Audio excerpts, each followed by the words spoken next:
আরে দেখ দেখ, একটা ভিক্ষুক। চল চল বিটলু, ওর টাকাগুলো হাতিয়ে নি।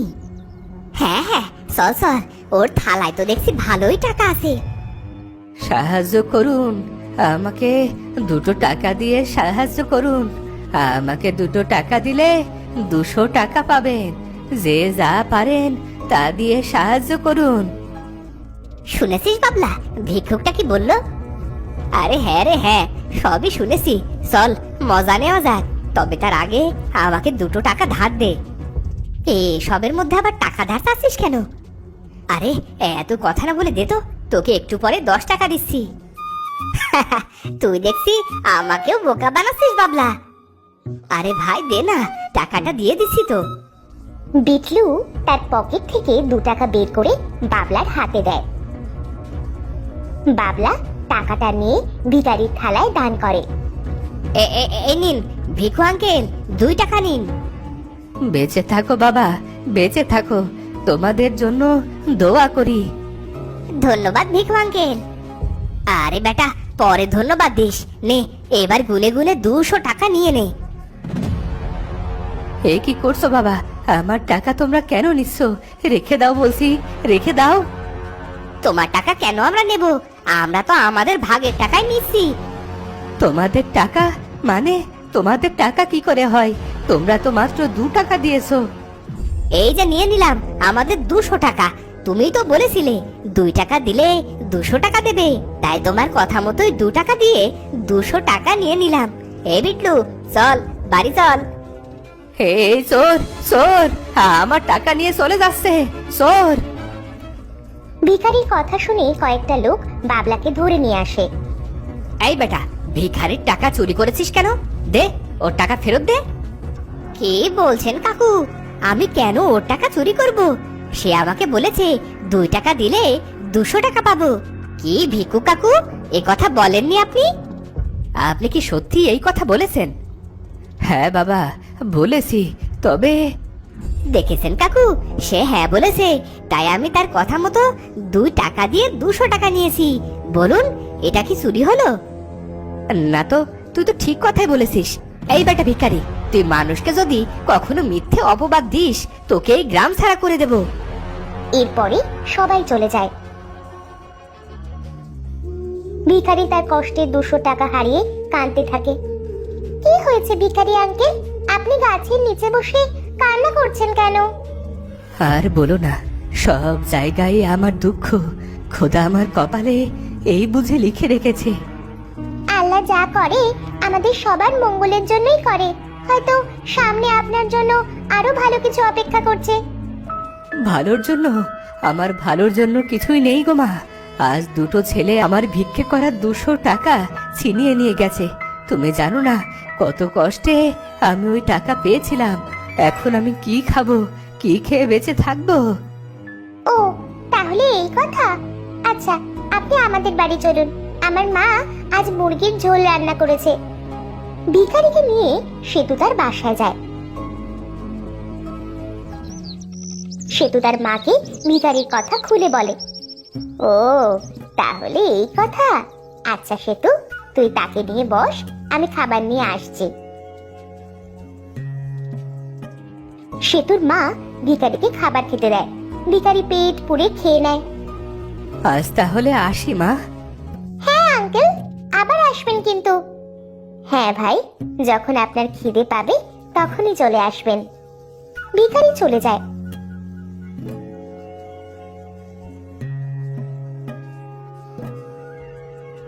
আর তখনই ভিখারির মনে পড়ে তার পুঁটুলি সে সেতুদের বাড়ি ফেলে আসছে। এই দেখো কি কাণ্ড, আমার ভিক্ষে করা থালাটা যে ফেলে এসেছি। যাই আবার গিয়ে নিয়ে আসি। ভিখারি তার ফেলে আসা থালা নিতে সেতুদের বাড়ি আসে। আর তখন সে শুনতে পায় ঘরের ভেতরে সেতু আর তার মা কথা বলছে। মন খারাপ করো না মা, আজ রাতে না হয় না খেয়েই কাটাই। আমি তো না খেয়েই থাকতে পারবো, কিন্তু তুই তো আর না খেয়ে থাকতে পারবি না বল। আজ মেহমান না আসলে হয়তো আমাদের রাতের খাবারটা বেঁচে যেত। ভিখারি বাইরে থেকে সব কথা শুনে সেতুদের বাড়ি থেকে চলে আসতে থাকে।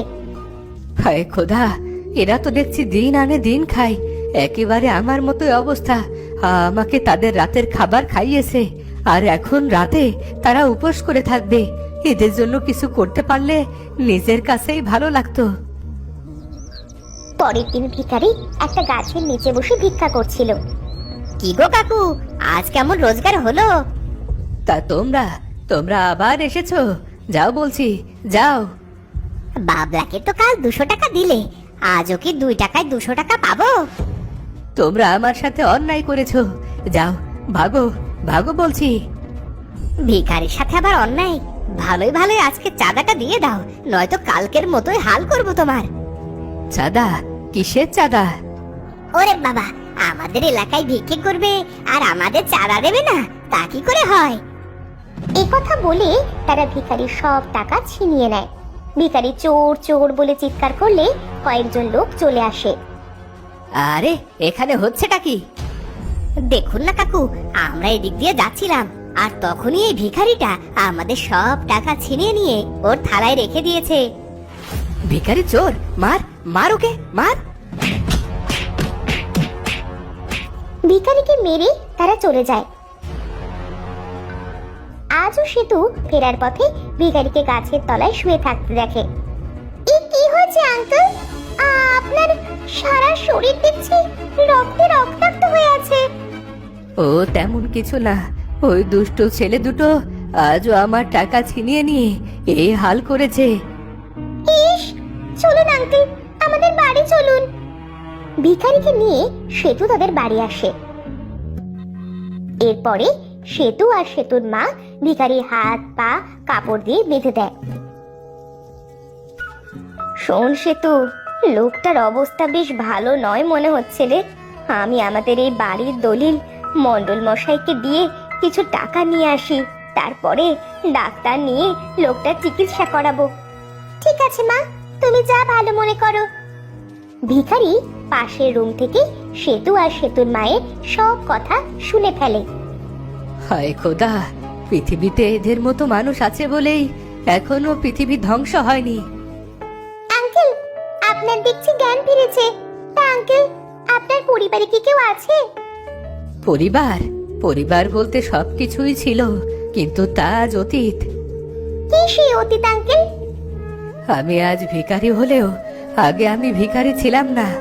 বিলেত দেশে প্রায় 30 বছর কাটিয়ে বউয়ের কাছে অনেক টাকা পাঠিয়েছিলাম। একদিন বিলেত শেষে দেশে এসে শুনি বউ আমার সব টাকা পয়সা নিয়ে অন্য আরেকজনকে বিয়ে করেছে। এদিকে অনেক বছর বিলেতে কাজ করতে করতে আমি অনেক কঠিন রোগে আক্রান্ত হয়ে পড়ি। এর জন্য আমি আর কাজ করতে পারি না, তাই সেই ভিখারির পথ বেছে নিই। আপনার দেখছি আমাদের চেয়েও খারাপ অবস্থা। তোমাদের অবস্থা কি সেটা বলো? আমাদের পরিবারটা অনেক সুন্দর ছিল। আমি যখন ছোট ছিলাম তখন আমার বাবা বিলেতে কাজ করতে চলে যায়। সেই যে গেছে আর আসেনি। সবাই বলছিল যে বাবা নাকি মারা গেছে, আর তখন থেকেই মা মণ্ডল বাড়িতে কাজ করে আমাদের সংসারের হাল ধরে। আর তখনই ভিখারি একের পর এক কাঁদতে শুরু করে।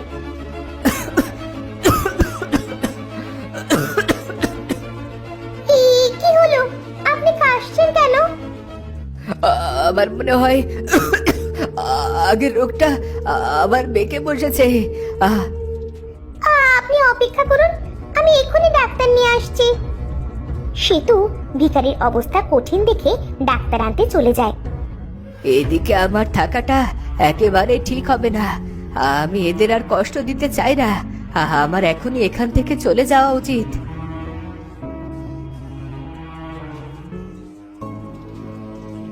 ভিখারি অসুস্থ শরীর নিয়ে সেতুদের বাড়ি থেকে বেরিয়ে জঙ্গলের দিকে যেতে থাকে।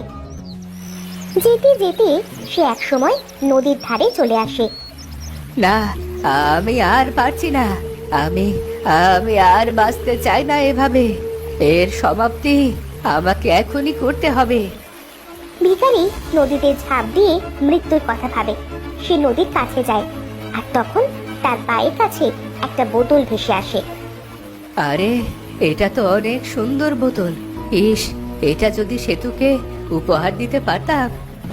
ভিখারি বোতলের মুখ খোলে আর তখনই তার সামনে এক বিশাল বড় দানব চলে আসে।